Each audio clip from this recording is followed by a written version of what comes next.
Sana aşkımı anlatamam ki, anlatam bile anlamazsın ki.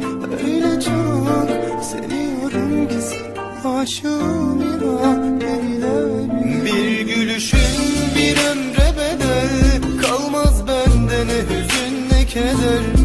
O bakışın yakar beni, deli eder bu hislerimi.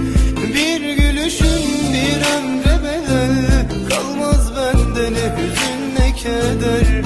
O bakışın yakar beni, deli eder bu hislerimi. Sana olan aşkımı anlatamam ki, anlatam bile anlamazsın ki. Öyle çok seviyorum ki seni, aşığım inan deliler gibi. Sana aşkımı anlatamam ki, anlatam bile anlamazsın ki. Öyle çok seviyorum ki seni, aşığım inan deliler gibi.